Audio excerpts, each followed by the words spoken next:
All right, let's begin. I'm going to talk about how OpenVMS boots. So how do you get from a bunch of files on a disk to a running system? I wasn't really prepared to present this, but unfortunately, Drew Mason, who was going to present this session, has gotten ill and is unable to be here. So I'll try to fill in as well as I can, but I may not be able to answer like the really detailed questions you may have because, well, Drew is really the expert on this. So you need to go through a few steps before you have a running OpenVMS system. And going to talk about x86, but the process is similar on Alpha and on Itanium. Some of the first steps are a little different on those platforms. But on x86, we begin with the device's firmware. So you have the UEFI firmware, and that takes care of things like initializing the platform. It starts the processors, it figures out how much memory there is, and then based on that, it basically prepares a lot of structures in memory that an operating system can use to figure out what is this thing I'm running on. And so the UEFI firmware identifies what's in the system and it leaves it in a known state so that the operating system can start properly. UEFI also figures out where am I going to boot from.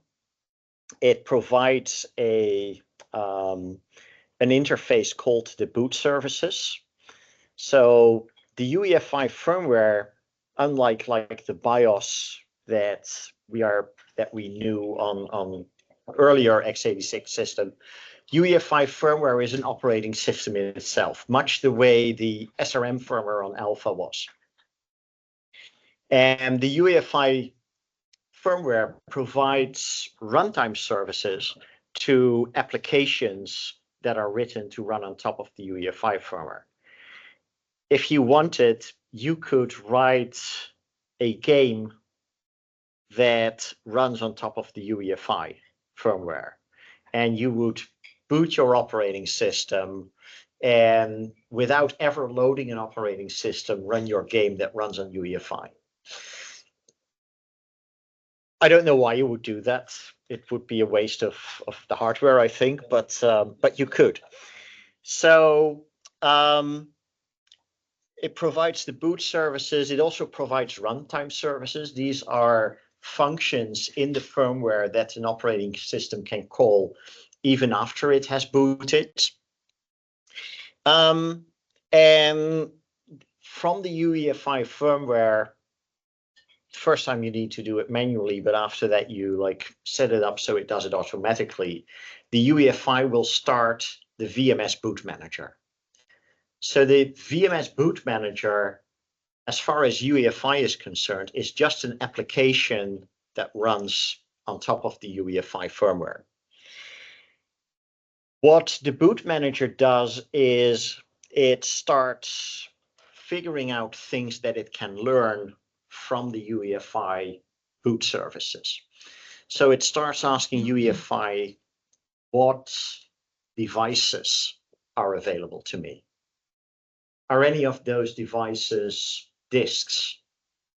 And then it goes into those disks and it reads the first block and it says, okay, this is some Linux file system I know nothing about. Let's forget about that one.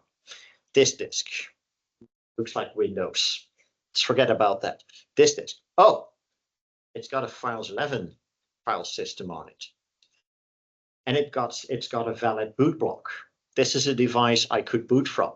So then when you ask UEFI, hey, what devices do you have available to boot from? It can tell you I've got DKA 0 and I've got DKA 100 and they're both bootable.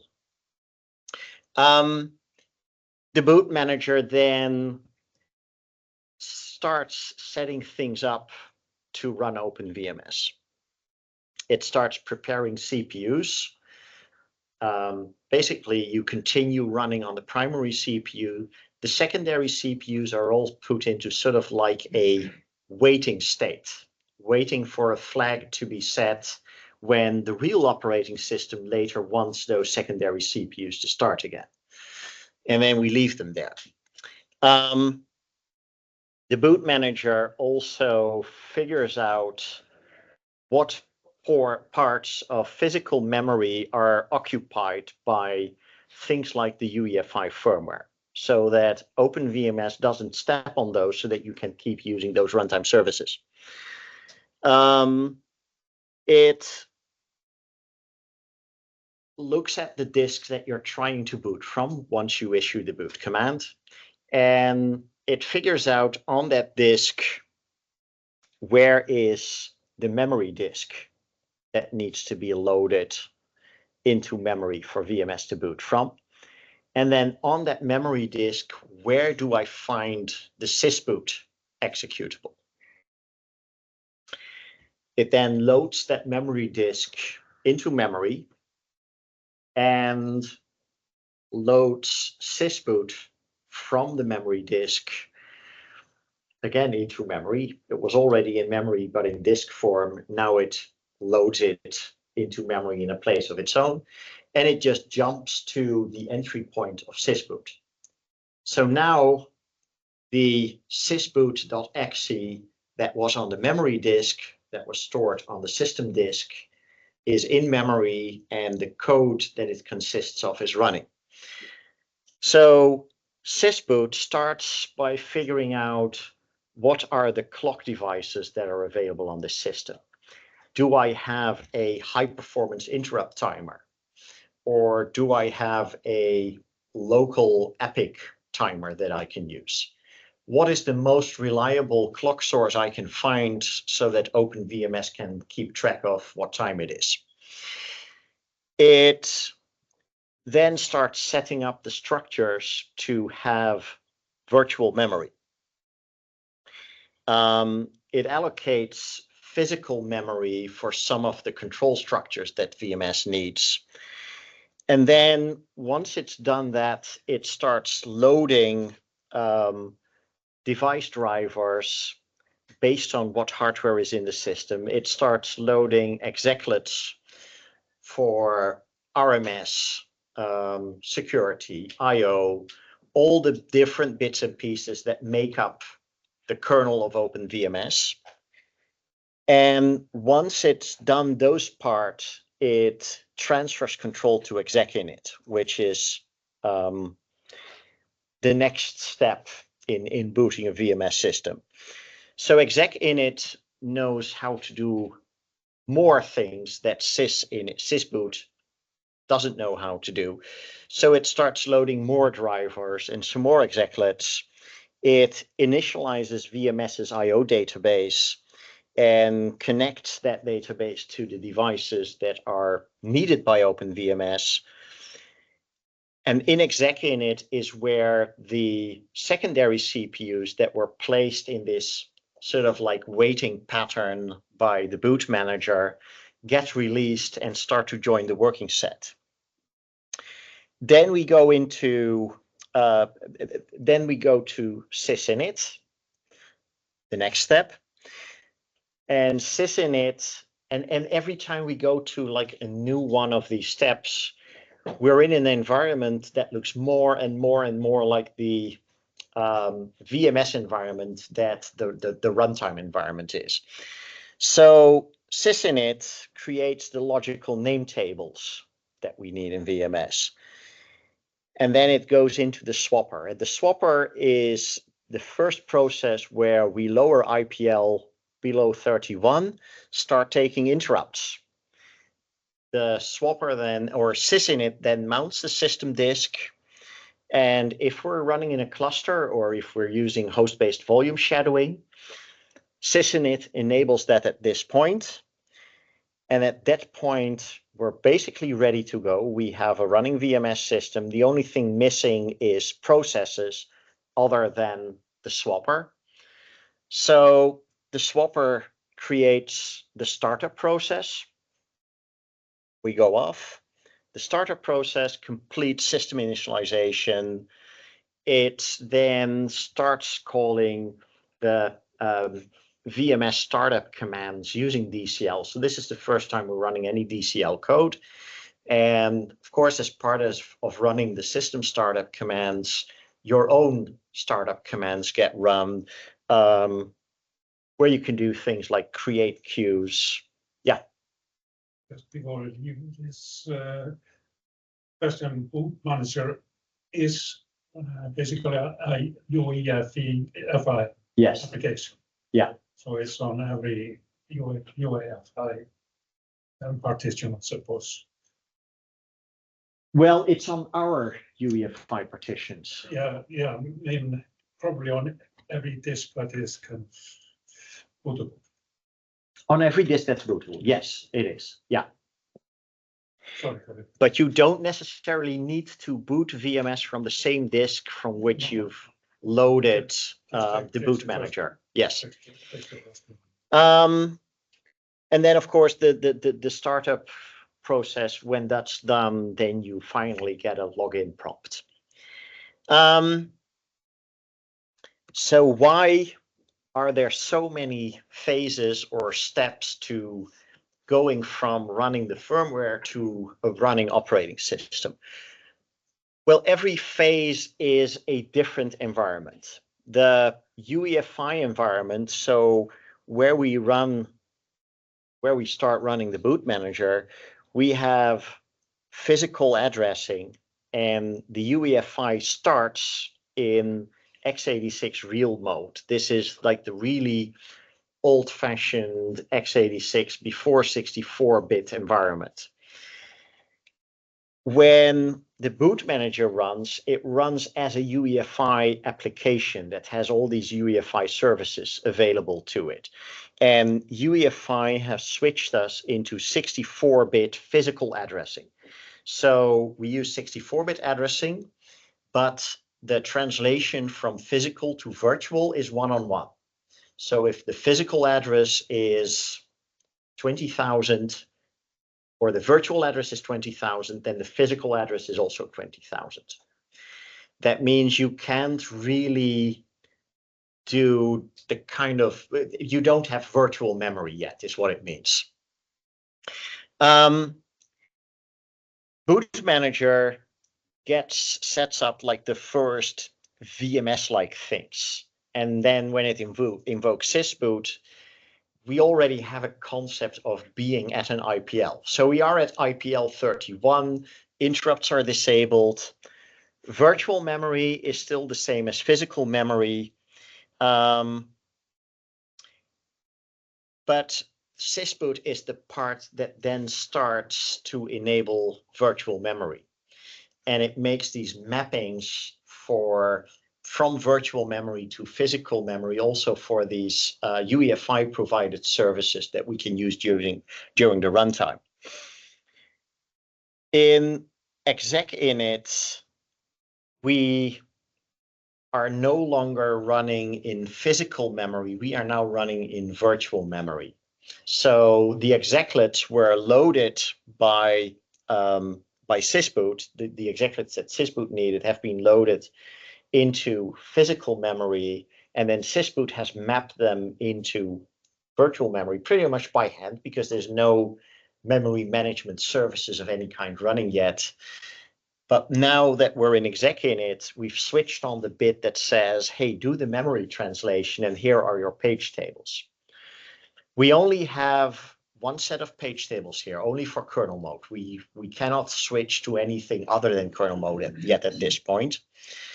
Exec-init still runs at IPL 31, but now it runs using virtual memory, and it has a rudimentary sort of service built in to create more virtual memory and to load the rest of execlets and device drivers into virtual memory.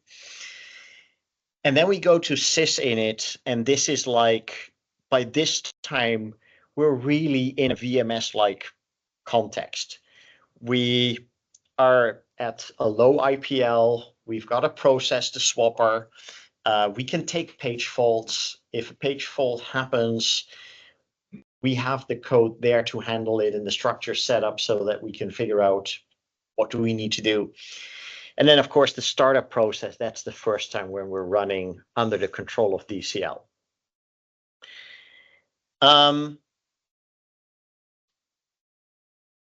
So everything starts with powering on. Let there be light. So more about the UEFI firmware. It replaces the BIOS firmware that earlier x86 systems has. It's basically an industry standard, so all the different computer vendors and people who use the UEFI get together a few times a year to decide on changes to the standard. Microsoft started saying we're no longer going to support BIOS starting in 2007. It's actually still, they still kind of support BIOS, but not fully anymore. UEFI runs on different architecture. It runs on cell phones, it runs on supercomputers, and anything in between. It's called a standard and it has unified in its name, but every vendor tends to do certain things in a slightly different way, which is really annoying if you're trying to write an operating system, because if you think you figured it out, and say you've done that on an HP system, if you then try to boot on a Dell system, it may do a few things in a slightly different way and you'll have to refigure it out. Also, if you figured out how to do it on VMware ESXi and then you move to KVM, a few things may be a little bit different. So it's unified in quotes, I think.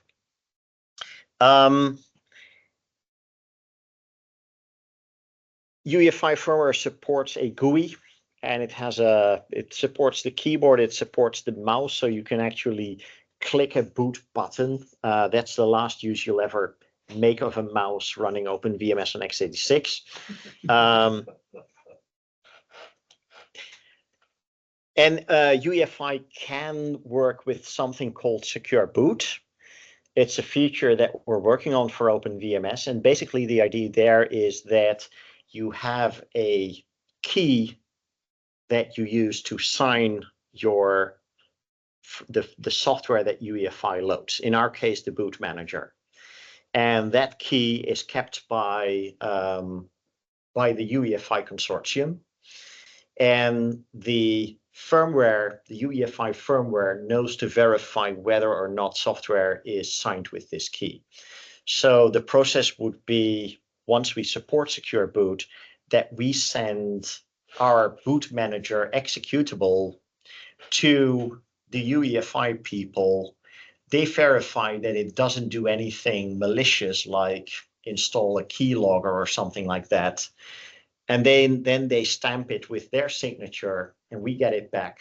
And now you can enable Secure Boot. And the system will complain if you try to load something that isn't properly signed. Now, of course, having a boot manager that is signed means nothing if the boot manager then doesn't check that whatever else you load into memory isn't also signed. So we're working on this whole sort of like chain of trust where if the firmware verifies that what it's loading, the boot manager, is secure, then the boot manager can verify that the memory disk and the sysboot that it loads has a valid signature. And then sysboot can verify that all the execlets and driver it loads has a valid signature. Then you end up with a system where you know that all the kernel components that have loaded into memory have a valid signature and that those executables have not been tampered with. We're not there yet, but it's something that we're working on, and the UEFI firmware having knowledge of how to verify a key like that is a key component of that, because if you cannot verify that the first executable you load is correct, you have no way of trusting that executable hasn't been tampered with to allow something else to be loaded that has then been tampered with. I'm not meaning to suggest that it's easy to tamper with any of the execlets on the system disk, but a system manager could do it. If a system manager installs a patch that they get from VSI, what they do is they replace some of the execlets on the system disk. And if a system manager were to hate their job and think I'm going to mess with this system before they fire me, they could, in theory, create a version of the execlet that is functional but does something nefarious on the side and install it on the system, and verifying link times and checksums is a way to prevent that, but you're not going to do that every day. So implementing secure boot can help. UEFI makes it easier to develop that boot driver software because you have a somewhat consistent environment. UEFI has a lot of different features that you can request from it, and they call that protocols. So for instance, there's a disk I/O protocol that provides things like, I want to read so many blocks from disk, or I want to write to the disk. There's a network package that you can use to implement things like booting from the network, and in the future, booting from iSCSI. It has a standard C library, and then we have the boot manager basically consists of its own protocol called the XVMS package. So that is all the VMS specific functionality of the boot manager is part of a protocol that we provide, of course. So machine initialization, hardware probing, populating all sorts of tables to communicate information with the OS, figuring out what we want to boot for, that's all part of what UEFI does for us. And that ability of UEFI to have drivers as part of the firmware, that is what allowed us to no longer have to provide separate boot drivers for x86 like we did for Itanium and Alpha. If UEFI can read the disk, then we can pretty much boot from it. We may not be able to know what to do with the disk once we have booted from it, but that's another story. Every disk has an on-disk structure that begins with a master boot record that is like compatible with like really old MS-DOS disks. And then there's a global partition table with a header and a number of entries. And this is what UEFI expects to see to be able to load anything from a disk. So for instance, if you look in Windows at a disk, you can see that this disk has 3 partitions. And the first one, that's sort of grayish here, is something that you normally don't see. It's the EFI or UEFI system partition. That is the partition that UEFI understands and starts booting from. Now, that disk is structured with a FAT32 file system. Again, something that comes from MS-DOS, basically. OpenVMS, of course, has the files 11 on disk structure, which is completely different from FAT, and in my mind, very superior to the FAT file system. But inside that files 11 partition, we have to have something that the UEFI firmware can recognize. So, and we also had this on Itanium, because on Itanium we also use the EFI firmware. So inside the VMS partition, there is in the middle of it something that looks like a FAT32 partition. So if you take the entire files 11 volume, the beginning of it is files 11. Then there's sort of like a gap in the file system where we have a FAT32 partition for UEFI. And then the rest of it is like the rest of the files 11 file system.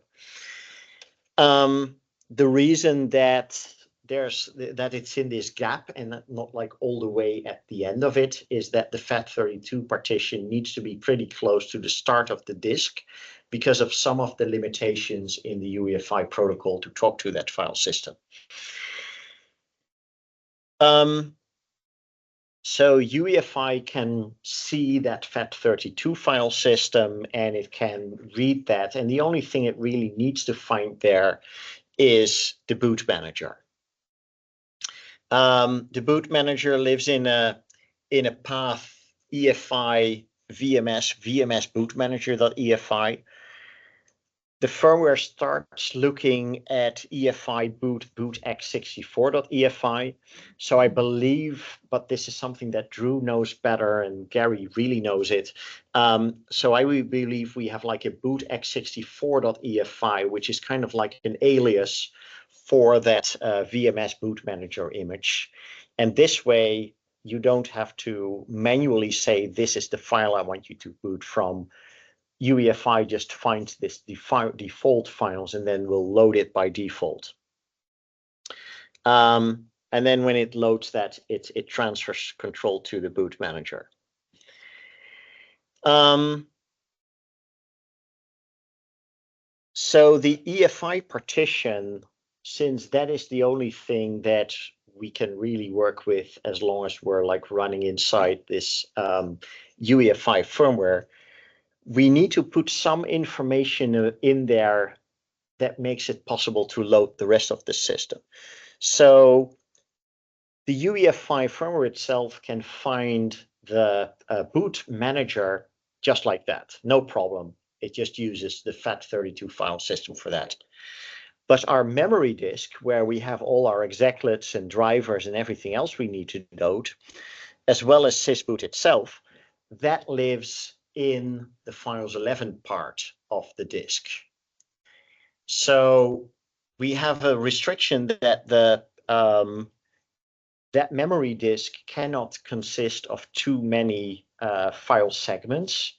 It has to be like in one place, or I think it can be broken into 2 or 3 pieces at most, because inside the x86 or the FAT32 file system, we've put like a little table that says this is where you can find the memory disk on the disk.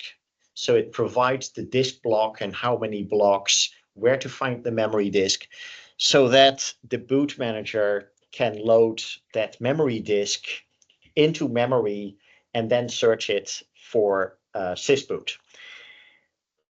Also, yeah, this is what the, let's stay on this slide for a little bit longer. Also, the sysboot that sits on the memory disk itself is also a files 11 system. So the sysboot.exe is not something that we can, if you want to find that, you really have to understand the files 11 file system. Our boot manager does not. We did not want to throw the files 11 file system into the complicated bit of code that the boot manager already is, because we don't have the environment for that. And we really didn't want to like write a primitive file system again, like we did for the Alpha and Titanium loaders. Yes. So instead, we have a little pointer on the memory disk in like the boot block part of that file system that says this is where you can find sysboot inside this memory disk. This is what our boot manager looks like. If there's anyone who hasn't seen it yet, just get a virtual machine up and play some with it. It's nice and colorful. I mean, we've never had a colorful boot manager before, I think.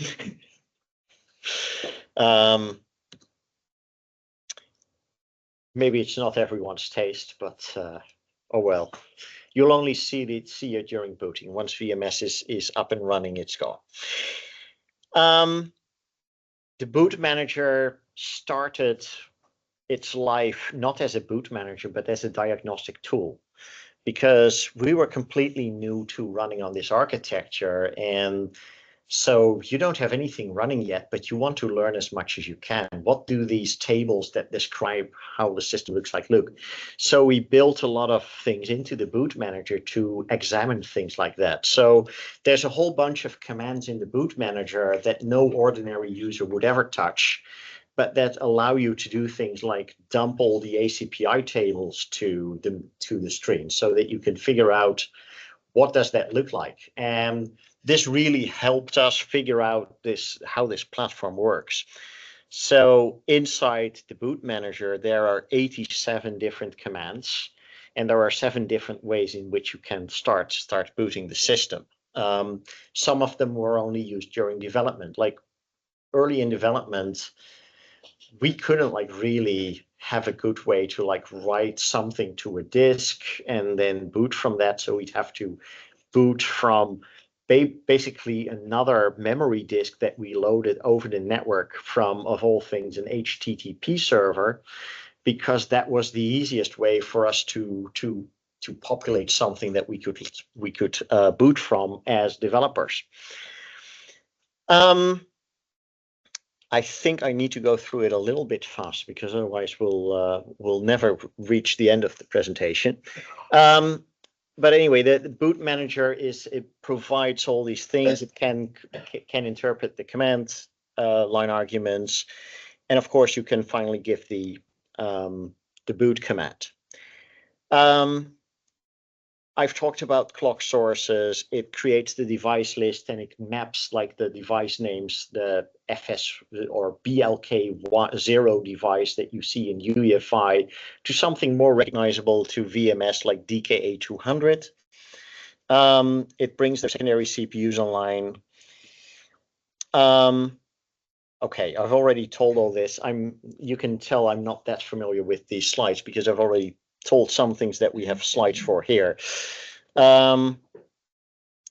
Yeah, this is the pointer to sysboot inside our memory disk. I'm going to skip this. You can get the deck of slides from us later, of course, no problem. This is what sysboot does after the boot manager. And by the way, there's one part of the boot manager that remains active all the time if you choose to use it, and that is the guest console. If you type OPA0 at the boot manager, you get the guest console, which basically means you can keep using the emulated keyboard and VGA screen to start booting VMS and start setting up the system, rather than having to use Telnet or a pipe or something to connect to the serial console on the system. If you don't use that, then sysboot or the boot manager pretty much goes away when you enter the boot command. Sysboot goes from physical memory with interrupts disabled to sorry, let's back up. The environment where sysboot starts is physical memory. IPL is at 31. Interrupts are disabled. If you get an interrupt during sysboot, there's no code anywhere in the system yet to handle an interrupt, so not a good idea. Sets up those clock devices. It reads and loads the sysgen parameters. It offers the conversational boot prompt. So if you've lost your system disk, you boot with the flag to get the sysboot prompt, and that's where you then can do the thing like set startup OPA0 and then boot, and you'll get a prompt. Don't forget to spawn, and then you can change the system password to something you do know. Which is, of course, also the reason why access to the console is something you want to prevent unauthorized people of gaining entry to, because if you get access to the console of the machine, that's as good as having physical access to the machine, and you can do whatever you want. Sysboot also starts preparing VMS virtual memory. It creates the page tables for the system space. And it goes into virtual memory, still we're running in system space, and addresses are still more or less mapped one-on-one. It sets up this map of physical memory, what is where. If you have a NUMA system, which is not really applicable if you're running on a virtual system, because the CPU you're running on now may move around the physical system a bit. But if you are on a NUMA system where, say, you've got two CPU sockets and each socket has its own memory that it's directly connected to, then there are differences in how long it takes to read something from memory, depending on whether or not that memory is local to the CPU or not. If you have to go to the other CPU and then read the memory through that CPU, it takes a little bit longer. So sysboot knows how to get that data from the system and how to initialize memory so that stuff that is important to like CPU 0 resides in memory that is close to CPU 0. And it sets up structures to describe that so the rest of the operating system will know about it as well. It allocates physical as well as virtual memory for a lot of important VMS data structures. It sets up the huge pages, non-page pool, page pool, all sorts of pool. It creates the kernel stacks. It creates global page tables. It also creates things like the Swiss data structure, the per CPU database, the slots for the balance set, the lists for the working set. You name it, sysboot creates it. And then it starts loading initial drivers and things like public vectors, the base image. And if an image, for instance, system primitives, has an initialization routine, after loading the execlet, sysboot will call that initialization routine so that that process can do some of its initial setup in the context of sysboot. No, sorry. I'm confused now. That doesn't happen here. That happens later in execinit. Sorry. And then sysboot, after it's loaded all these execlets in memory, so it's loaded the execlets, but it hasn't like called those initialization routines, and then it transfers to execinit. And then execinit starts initializing the per CPU database that sysboot set up. And once it's done that, then it can call the initialization routines for all the execlets that were loaded by sysboot.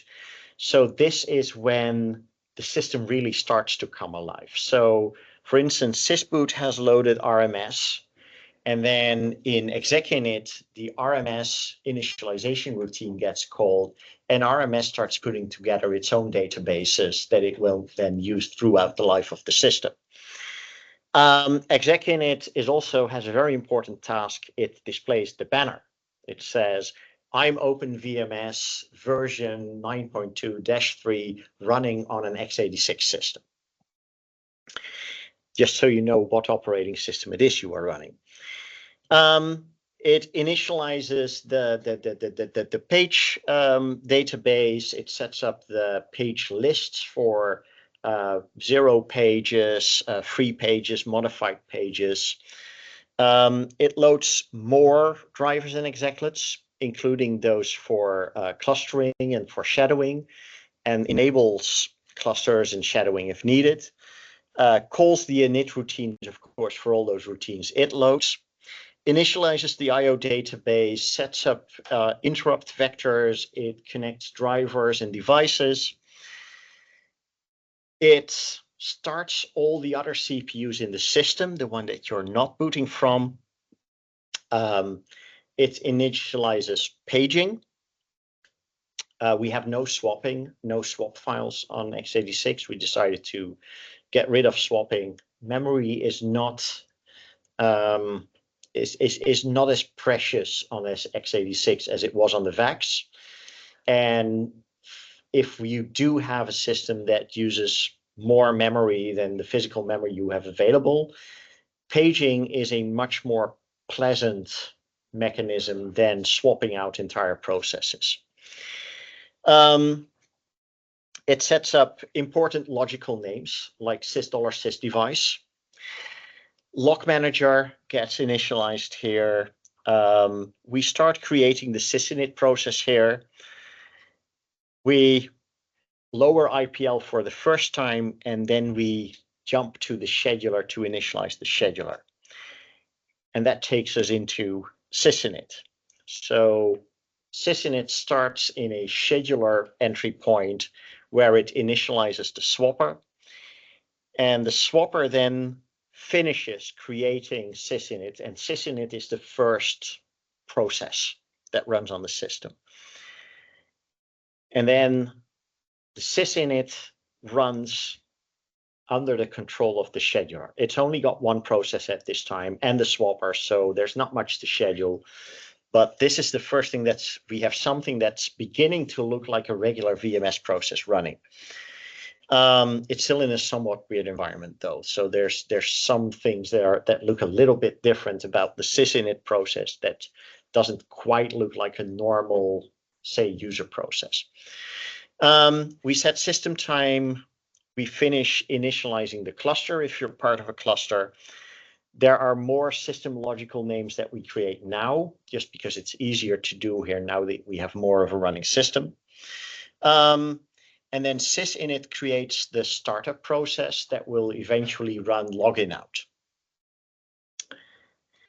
And the startup process, yes? Yeah, just because the swapper was kind of, swapping is not enabled, but the swapper is still used to swap in like images for new processes. Yes, so the swapper, so the swapper not only swaps out and swaps back in running processes, it also swaps in, creates the virtual memory areas for a process that has never run before.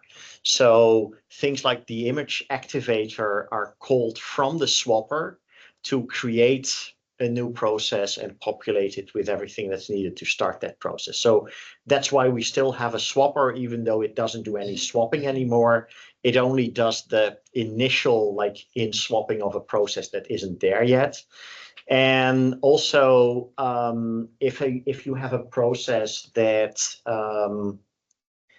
sometimes some parts of the process may not be initially created, they may be swapped in the first time they are touched, but we never swap anything out again. So maybe I should have been more precise. We still swap, but we only ever swap in, we never swap out. Yes. For question on IP, what time you need IP to communicate with the over server? With clusters over IP? Yeah. Yeah. And at the time you get something like IP to... Yes. Yeah, so we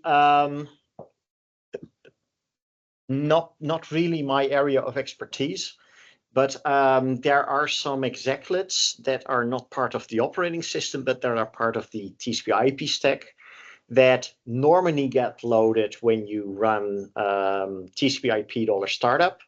But if you're running a cluster and you've enabled clusters over IP, then I think it is sysinit that knows how to load those images before it loads the clustering image. I'm fairly certain that that's right, but if you really want to know, you need to ask Drew. Yes. The swapper still does the modified page writing. That's the page. That's when the working set extend and you need to click on pages. This was done by the swapper. I don't know the answer to that. If that's something that the swapper did, then it probably still does that today. Okay. So yes, 5 minutes. I'm on slide 26 of 31, so hopefully we'll make it to the end. So now we have the startup process, and this is the first time we go to DCL. So this is also the first time we're executing code that is not in kernel mode, because DCL itself, of course, runs in supervisor mode. And the startup process is still get some special treatment. So we, depending on what kind of a boot we have, we run one of 3 command procedures. There's the normal startup.com that you boot when you just normally boot a system. When you're installing OpenVMS, it calls it runs a process called sa-startup.com. And if you are shutting down the system or taking a crash dump, you end up booting the dump kernel, and the dump kernel uses sys$dump_startup.com. Then, of course, that calls other procedures. So at some point, scilogicals.com get called, sci-startup VMS gets called. Yeah. For login, you're running a normal DCL process, so it uses login out. You use either login acme if acme is enabled, or you run login uef.exe. If you want to switch between those two, there's a command procedure sys$login switch.com, and that basically takes either login acme or login uef.exe and simply copies it to an image called sys$system$login out.exe. So which flavor of login out you have depends on whether or not you ran sys$login switch.com to replace the standard login with the acme login. And then, of course, the system is sitting there waiting. If you hit enter at the console, it prompts you for a username password. You've likely, at this time, as part of your startup process, started up TCP/IP. So you've hopefully started up OpenSSH. Hopefully you have disabled Telnet as a login mechanism. And then when OpenSSH gets a server connection, it runs login out so that you can log in as an SSH user, and off we go. So I think we have a few minutes for questions. Don't make them too complicated, but I'll do my best. Any questions? Yes. Why there's no command line server between OpenVMS and Boot Manager? Why do you need to connect all the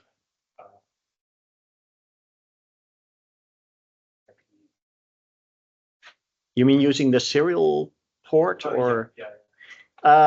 So that basically the mechanism we had before was we have the boot manager that uses VGA and keyboard because it can use all those really nice UEFI services to do so. Some of those UEFI services disappear once we're really booted. And so initially we decided, let's do what every OpenVMS instance before has done. If you don't have a graphical console, use a serial port. And all these different hypervisor vendors provide virtualized serial ports that you can connect to. And it's much easier, and the performance is also better of the emulated serial port. But then we found out that, like, for instance, on ESXi, if you want the virtual serial port, you need to buy one of the most expensive ESXi licenses, like the basic cheap ESXi license, which isn't really that cheap anymore. And now that Broadcom has bought the product, that license doesn't give you any virtual serial ports. So we sat around the drawing board again and found some workarounds for some of the missing UEFI services so that we can continue to use the graphical user interface even after VMS has started. So starting with version 9.2.3, if I'm not mistaken, we have supported the guest console. So you just type OPA in the boot manager to enable that, and then VMS can keep using the graphical display. Because the console on VMS is special, you can do things like enter Control-P to crash the system there. It is really not recommended that you use the console for your day-to-day systems management work. You're really recommended if you're a systems manager and you want to create a new user or install some new software, just use SSH to go directly into the VMS system. That is more secure, and if you don't risk like slipping on the keyboard and hitting Control-P, for instance, by accident. So because we have that much better interface into the system like SSH, the guest console has some rough edges.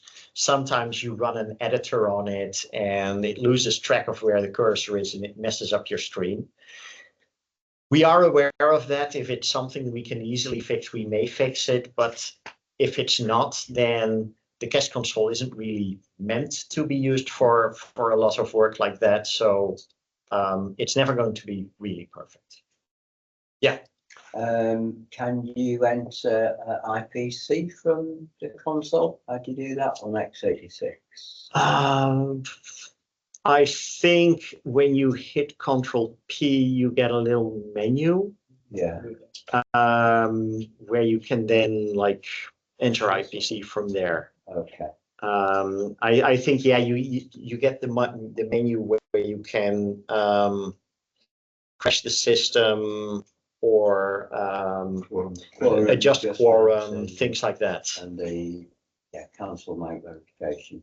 Yes, council mic verification is a useful one. Yeah. You know, all those depths or some value on alpha. Yeah. We now have this menu for. We had it on i10, we have it on x86 as well. Yeah. Yes. Shutting down the system via SSH is not an issue anymore. Because shutdowns didn't work because SSH was shut down too early. I don't know about that. I don't want to patch for this. It's like a choose mode. I can check whether that's something that's been fixed. But there was a patch. Oh, there was a But patch. there is Okay. something not to do with the shutdown procedure. I don't know. I can comment on that. It will lose the phase connection and if shutdown stops them. So you need to do it some other way. So it means it doesn't work completely. Not yet, but we. Well, you do not have to shut down your shutdown procedure. You should be shut down automatically. The patch is not shut down, not essentially not shut down, the sub shut down. That sounds logical. All right. Thanks everyone, and I hope you enjoy the rest of the bootcamp.